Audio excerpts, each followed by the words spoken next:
It started with silence. Not the peaceful kind, the heavy, uneasy kind that falls over a room when someone says something no one expected. On that day, across thousands of worlds linked by fragile threads of diplomacy, that silence spread like a ripple through space. And it all began with a single broadcast from Earth, the Galactic Council chamber, a vast dome floating near the twin suns of Centauri Prime, was usually buzzing with voices, clicking, humming, warbling, each species speaking in its own way, translated instantly by neural implants and old-fashioned interpreters alike. But when the human ambassador stepped onto the central platform, the noise faded fast. Humans rarely made unscheduled appearances, and they never looked this serious. She stood alone, no aides, no entourage, just a woman in a simple gray suit, her face calm but her eyes sharp, like she'd made a decision she knew would change everything. The lights dimmed slightly, a sign of respect, though no one knew why they were showing it just yet.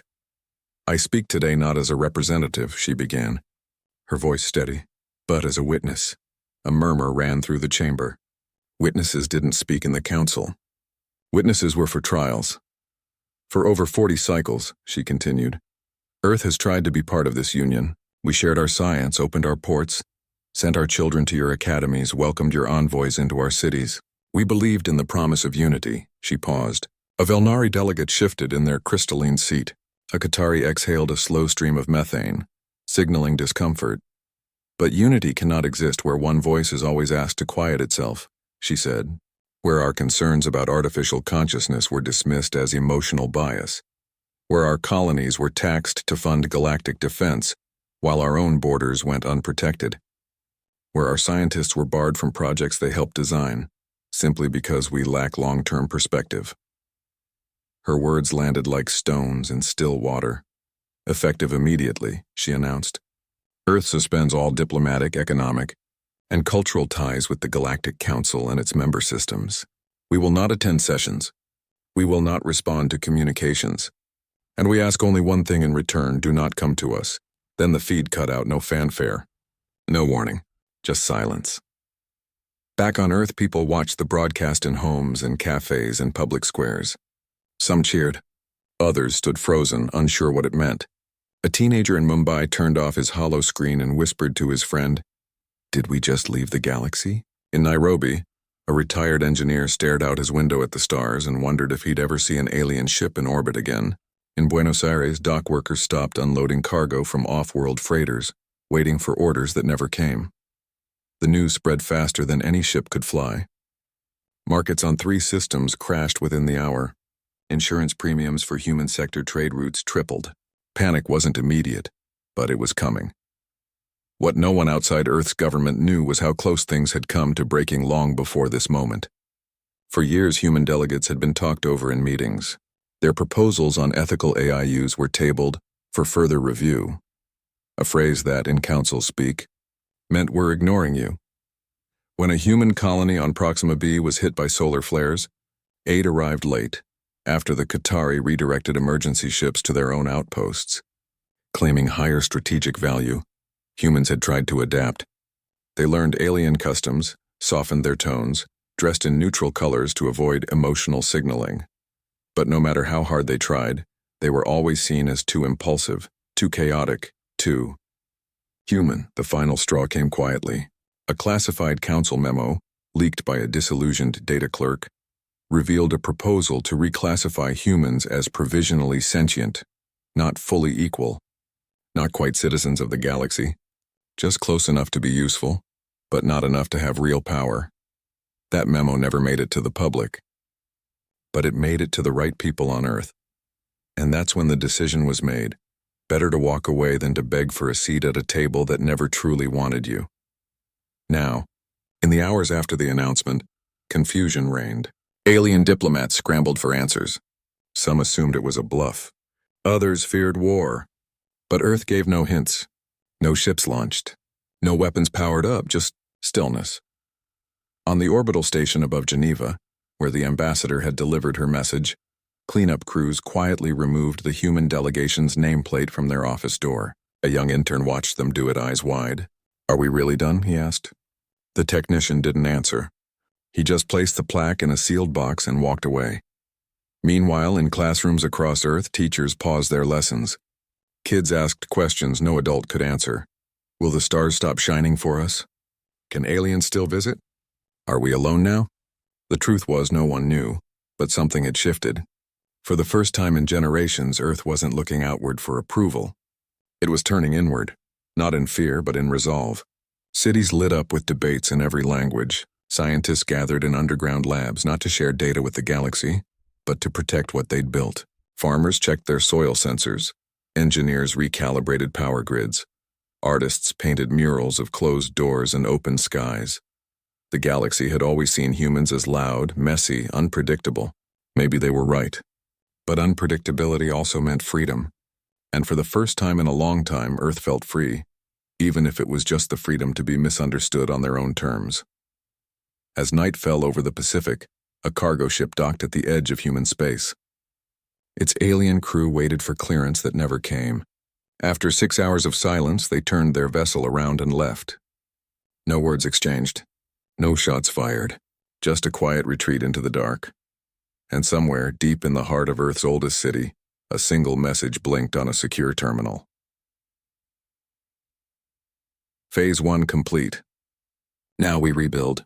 No one celebrated. There was too much work to do. But for the first time in decades, the work was theirs alone, and that strangely felt like hope. The silence from Earth didn't last long before the galaxy started talking. Fast, loud, and in every direction at once. Inside the great dome of the Galactic Council, chaos replaced order. Delegates who once debated trade tariffs and asteroid mining rights now stood in tight clusters, voices rising in confusion, anger, even fear. The humans were gone, but their absence echoed louder than any speech ever had. The Velnari, tall and shimmering like living glass, argued that Earth's sudden withdrawal was proof of their instability. They act on emotion, not logic, one said, their voice chiming like wind through crystal. This is why they were never fit for full membership. But the Qatari, massive beings who breathed methane and moved with slow, deliberate grace, weren't so sure. They gave us fusion stabilizers when our reactors failed, one rumbled. They sent medics during the plague of Xylos. This isn't just emotion. Something pushed them. Outside the chamber, the real damage began. Human-made parts powered half the galaxy's transport grids. Human-designed algorithms ran hospital systems on 7 worlds, and human-grown biocrops fed millions in the outer sectors. Now all of it was frozen. No updates, no repairs, no shipments. On a dusty moon orbiting Rigel, a clinic lost its diagnostic AI. Without human-maintained software, it couldn't tell if a child had a virus or radiation poisoning. On a Qatari freighter, the navigation system glitched. Its backup code locked behind a human security protocol no one else understood. Ships began drifting. Factories slowed. Panic spread not with weapons but with silence. Back on Earth, things weren't calm either. The announcement had split the planet in two. In some cities, crowds gathered in celebration, waving flags and chanting about independence. "We don't need them," they shouted. "Let them figure out their own mess." But in other places, people stood in stunned silence. Students who'd trained for years to join the Interstellar Science Corps now stared at rejection notices. Families with relatives living in mixed-species colonies wondered if they'd ever see them again. A baker in Istanbul stopped making the alien spice bread he'd perfected over a decade. No one was buying it anymore. His shop felt emptier than just shelves. The government didn't help. Official broadcasts spoke of sovereignty and self-reliance, but offered no real plan. Rations were adjusted. Off-world data streams were cut. Even entertainment channels from other systems vanished overnight. Kids who used to watch animated stories from the Lyra cluster now had only old Earth shows to watch. Some so ancient they showed people using physical books. Yet, in hidden corners, resistance grew not against Earth, but against the silence. A retired engineer in Vancouver started a backyard workshop, trying to rebuild a broken comms relay using only pre-withdrawal schematics. A group of university students in Lagos built a makeshift antenna, hoping to catch even a whisper from the outer colonies. They weren't trying to break the rules. They just missed the feeling of being part of something bigger. Meanwhile, the council scrambled. Emergency sessions ran for days. Some wanted to impose sanctions, freeze Earth's assets in galactic banks, ban human tech exports. Others warned that would only push Earth further away. A small faction, mostly from younger species who'd grown up with human music and films, even suggested an apology. But apologies weren't part of council tradition. Admitting fault was seen as weakness, so instead they sent a message, a formal request for clarification. Polite, distant, full of legal phrasing. Earth didn't reply. Weeks passed. The silence became a wall, then came the rumors. Whispers spread through spaceports and data hubs. Earth wasn't just withdrawing, they were changing. Shutting down off-world AI, banning alien languages in schools, rewriting history books to focus only on human achievements. Some said it was propaganda.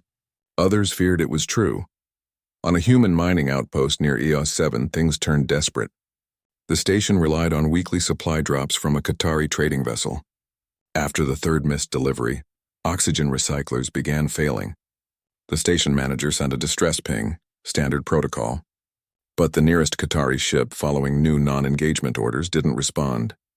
Not out of cruelty, just caution. They didn't want to be accused of violating Earth's "do not come to us" warning. The humans on EOS 7 fixed the recyclers themselves, using spare parts and sheer stubbornness. But the message was clear. The galaxy wasn't coming to help. Not anymore. Back on Earth, the mood shifted from shock to something harder. Resolve, maybe, or just exhaustion. People stopped waiting for the council to understand. They started fixing things themselves. Neighborhoods organized repair co-ops. Farmers swapped seeds and soil data without corporate networks. Old libraries saw a surge in visitors. People reading paper manuals on everything from plumbing to plasma physics. It wasn't glamorous. It wasn't fast, but it was theirs. And then, something unexpected happened. A small Velnari cargo ship, far from official routes, drifted near the edge of human space. It wasn't broadcasting. It wasn't armed. Just floating. When hailed by Earth's border patrol, it sent a single data packet, unencrypted open source. Inside, schematics for a water purifier used on dry Velnari worlds. A gift, no note, no signature. Earth's security team debated for hours. Was it a trick? A spy tool? In the end, they shared it with public engineers. Within days, villages in drought-stricken regions were building purifiers based on alien design, modified with human materials. No one called it diplomacy, but it felt like the first threat of something new. Meanwhile, in the council, a quiet rebellion began. Junior delegates, many of whom had studied on Earth or dated humans during exchange programs, started meeting in secret. They shared old messages, voice logs, even personal letters. They weren't plotting to bring Earth back. They just missed their friends. One of them found a recording from the human ambassador made weeks before the announcement. In it, she didn't sound angry. She sounded tired.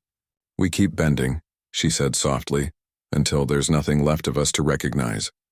That recording never went public, but it passed from hand to hand, species to species, like a secret prayer. On Earth, night fell again. In a small apartment in Seoul, a teenager opened a hidden folder on an old tablet. Inside were songs from a Qatari musician, haunting, slow melodies made from wind and stone. She played one softly, eyes closed, remembering the first time she heard it in school. Back when the galaxy felt like home. She didn't know if she'd ever hear new music like that again. But for now, this was enough. The world was quieter, smaller maybe, but also clearer. Every choice mattered now. Every action had weight, and for the first time in a long time, humans weren't performing for an audience of stars. They were just being. And in that stillness, something fragile began to grow. Not trust, not yet, but the space where trust might one day return. Earth didn't just go quiet, it disappeared. Not in a dramatic explosion or a grand farewell, but slowly, like a light dimming until you didn't notice it was gone. All official channels shut down. No more news feeds from Geneva Orbital, no diplomatic updates. No cultural broadcasts, even the public stargazing streams that used to show Earth's auroras or city lights at night. Gone. Replaced by static or worse, silence. To the rest of the galaxy, it felt like watching someone walk out of a room and lock the door behind them. You could knock, you could shout, but no one answered. And after a while, you started wondering if anyone was even inside anymore. But on Earth, life didn't stop. It just changed shape. Cities that once buzzed with off-world tourists now felt strangely peaceful. The skies were quieter, no more shuttle traffic humming overhead. Kids played in parks without worrying about translating their jokes for alien classmates. Farmers planted crops without checking galactic market prices. It was simpler, slower, and for some, that was a relief. Yet the silence came with a cost. On the edge of human-controlled space, the EO7 mining colony floated like a forgotten island. Its people were used to hardship, long shifts, thin air, recycled water, but they weren't used to being ignored. Their last supply ship had been turned away by an automated defense drone. Not because it was hostile, just because it wasn't human. Now, food stores were running low. Medical supplies were down to basics. One worker broke his leg during a rock slide, and the medbay had to set it with old-school casts instead of nano repair gel. No one panicked. They'd been trained to handle emergencies. But the loneliness was harder to fix than a broken bone. Back on Earth, things weren't much easier. The government had promised self-reliance, but rebuilding an entire civilization from scratch takes time. Power grids that once synced with off-world solar arrays now flickered during storms. Hospitals struggled without updated diagnostic software. Even something as simple as replacing a broken part in a water pump became a puzzle, because the schematics were stored on servers no one could access anymore. People adapted, though. They always do. In rural areas, neighbors formed repair circles, someone who knew mechanics, another who understood circuits, a third who could 3D print replacements from scrap. In cities, libraries became hubs of knowledge again. Not for browsing, but for teaching. Retired engineers held evening classes on how to maintain old fusion cells. Grandparents taught kids how to grow food without climate-controlled domes. It wasn't high-tech, it wasn't glamorous, but it worked. Still, the silence weighed on people in ways they didn't expect. A musician in Rio stopped composing because all his best ideas came from jamming with a Velnari flutist over Quantum Link. A teacher in Jakarta stared at an empty classroom where alien exchange students used to sit, asking questions that made her rethink everything she knew. Even the night sky felt different, emptier, without the occasional glint of a passing freighter. And then there were the rumors. Some said Earth had built a giant shield around the solar system. Others claimed all humans had uploaded their minds into a private network, leaving their bodies behind. A few fringe groups in the outer systems even preached that Earth had been punished by the stars for its arrogance. None of it was true. But without any word from Earth, imagination filled the void. What no one outside knew was that Earth wasn't hiding out of fear. It was protecting something. Not just its people, but its choices. After years of being told how to think, how to govern, how to even feel, the silence was a kind of armor. A way to breathe without someone watching, judging, correcting. But armor gets heavy. In underground, workshops and hidden labs, small groups began testing old comms equipment. Not to call the galaxy, but just to listen. They'd tune into distant frequencies, hoping to catch a stray signal, a news bulletin, even static with a pattern. Anything to know the galaxy hadn't forgotten them. One night, near the Arctic Circle, a technician picked up a faint transmission. Not from the Council, not from any official source. Just a personal log, accidentally broadcast from a Qatari freighter. In it, a young crew member spoke softly about missing Earth coffee, of all things. It tasted like burnt hope, they said, but I loved it. The technician didn't share the recording, he just saved it. Played it once, then deleted the file. But he smiled for the first time in weeks. Meanwhile, on EOS 7, the colonists made a decision. They wouldn't wait for help. They'd send a message, not a plea, but a statement. Using an old emergency beacon, they broadcast a simple signal on an open frequency. We are still here. We are human. We remember. It wasn't aimed at anyone. Just out into the dark. A whisper in a silent room. Back on Earth, the government tightened controls. Purity protocols rolled out, banning off-world AI, restricting access to alien languages. even removing non-human references from school textbooks. It wasn't done with anger, but with fear. Fear that if they let the outside in, even a little, the old wounds would reopen. But you can't erase memory that easily. In a basement in Berlin, a group of teenagers gathered around a smuggled data chip. On it, a collection of human-alien duets from the Unity Festival of 2142. They played one song, Soft Strings from Earth, deep resonant tones from a methane-breathing world, and for 3 minutes the room felt whole again. No one spoke afterward. They didn't need to. The silence wasn't peace. It was waiting. Waiting to see if the galaxy would reach out with understanding instead of suspicion. Waiting to see if Earth could find its voice again, not as part of a council, but as itself. And in that waiting, something quiet grew. Not rebellion, not surrender, but resilience. The kind that doesn't shout. The kind that plants seeds in dry soil and believes they'll sprout, even if no one's watching.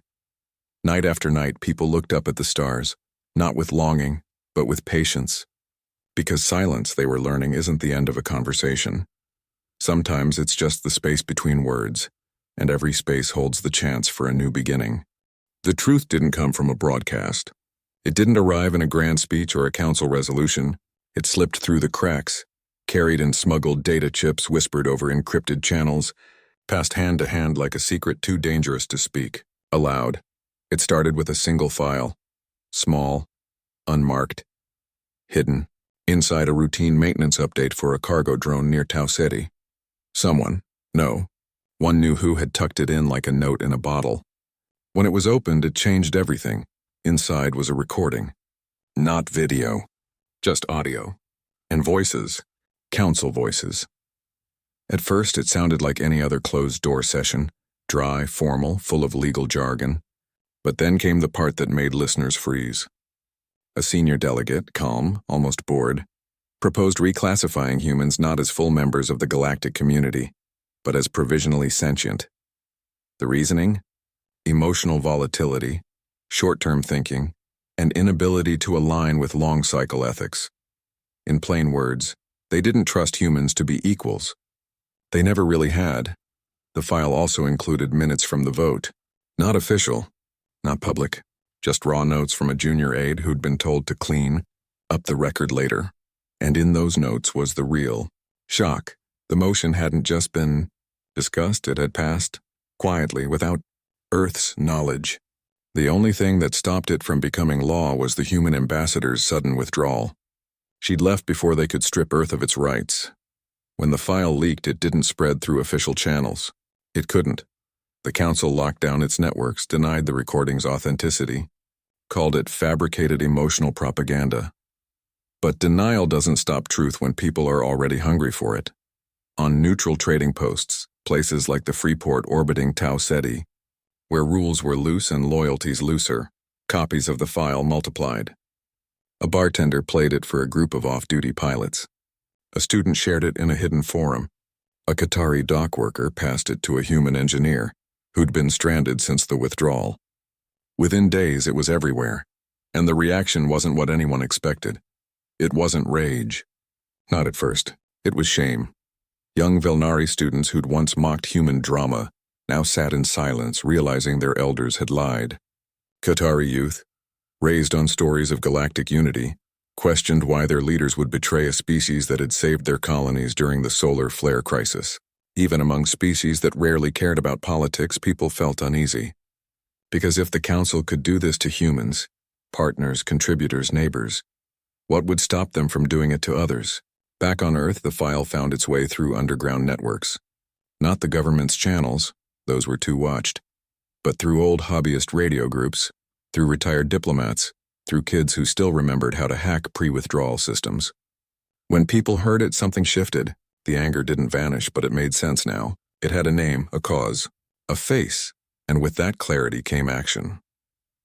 A quiet movement began. Not to rejoin the council, but to expose the rot inside it. Former human envoys, now living in hiding, started sharing their own records. Emails ignored, proposals buried, warnings dismissed. They didn't ask for pity. They just showed the pattern. Year after year, humans had tried to fix things from within, and year after year they'd been pushed aside, but they weren't alone anymore. From the fringes of the galaxy, unexpected allies emerged. A small moon colony of mixed species artists released a short film, no words, just images of human hands building, healing, creating, set to a soundtrack made from earth, wind, and Velnari chimes. It went viral in underground streams. A group of Qatari scholars published an open letter calling the Council's actions a betrayal of the very unity it claims to protect. Even a few Velnari traders began rerouting supplies to human outposts. Ignoring official bans, none of it was coordinated.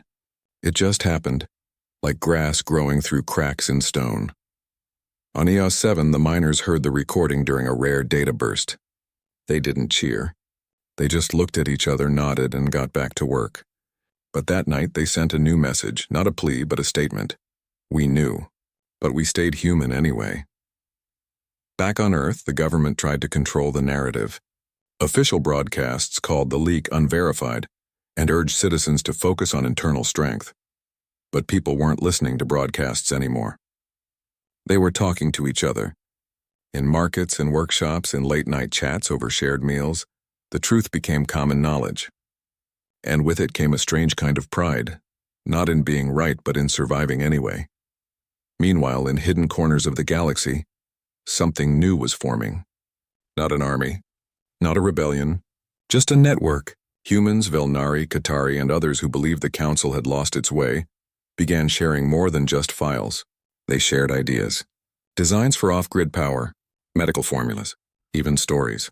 It wasn't diplomacy as the Council knew it, formal, distant, full of titles. It was something older, simpler, human. One night near the edge of known space, a human scout ship, unmarked, unarmed, drifted close to a neutral station. It didn't hail anyone, just released a small data buoy into orbit. Inside, Earth's open-source designs for clean water filtration, solar storage, and emergency medical AI, no strings. No demands, just help. The station's operator, a weary old trader from a minor species, downloaded the files. Then he did something unexpected. He added his own designs for cold weather shelters and sent the buoy back toward human space. No one saw it happen. But it mattered, because the real fight wasn't about who was right or who was wrong. It was about whether connection could survive betrayal. And in those quiet exchanges, data for data, kindness for kindness, it seemed like maybe it could. The Council still sat in its great dome, arguing over protocol and procedure. But out here in the dark between stars, a new kind of conversation had begun. Not with speeches, not with laws, just with people choosing again and again to reach out, even when they'd been hurt. And that, more than any document or declaration, was the beginning of something real. The galaxy didn't change overnight, but something had shifted, quietly like the first light before dawn. After the leaked recording spread, the Council couldn't pretend anymore. Denials sounded hollow. Excuses rang false. Even among the most powerful species, doubt had taken root. Protests erupted, not with weapons but with words. On Velnari crystal cities, students projected human poetry onto government spires. On Qatari methane plains, elders held silent vigils for broken trust. And on a dozen neutral worlds, mixed species communities gathered in public squares not to demand action, but to simply say, we remember what unity was supposed to mean. The pressure grew until the Council had no choice. They called an emergency summit, not to punish Earth, but to offer something no one expected, an apology. Not a full one. Not perfect, but real. They admitted the secret vote had happened. They acknowledged the harm, and they offered Earth full reinstatement, with new guarantees, a seat on the Ethics Oversight Committee, and a promise to review every policy that had sidelined human voices. The message arrived through every official channel, polite, formal, full of legal safeguards, but it carried something rare in galactic politics: humility. On Earth, the government didn't celebrate. They debated hard. Some leaders wanted to refuse outright, too little, too late. Others warned that rejoining could mean walking back into the same old traps. But the people? They were tired of silence, not because they missed the Council, but because they missed connection, not as subjects, not as junior partners, but as equals, and so a decision was made, not by decree, but by quiet consensus. Earth wouldn't rush back, but it wouldn't stay hidden either. One morning, without fanfare, a single ship left Earth's orbit. No weapons, no flags, just a small unmarked vessel painted white, the oldest symbol of peace across 100 worlds. Aboard was the former ambassador, the one who delivered the withdrawal speech. She carried no title now, just a document titled The Compact of Mutual Frailty. It wasn't a treaty. It was a reminder. A few simple pages saying that no species, human or otherwise, is perfect. That mistakes will happen. That trust must be earned, not assumed. And that true unity isn't about never failing. It's about choosing to try again even after you've been hurt. When the ship reached the neutral zone near Centauri Prime, the Council didn't send guards. They sent delegates, real ones, not just officials, but people who'd lost friends, collaborators, even family to the silence. They met on a quiet observation deck, floating between stars with no cameras, no recorders. Just voices, no one knows exactly what was said. But when they emerged hours later, something had changed. Not everything was fixed, but the door was open. Back on Earth, life didn't suddenly return to how it was before. People still fixed their own machines, grew their own food, taught their own children, but now they did it with the knowledge that they weren't alone, and that they never had to be. Schools began offering optional lessons in alien languages again, not to please anyone, but because curiosity hadn't died. Engineers started sharing open-source designs with off-world partners, not as charity, but as collaboration.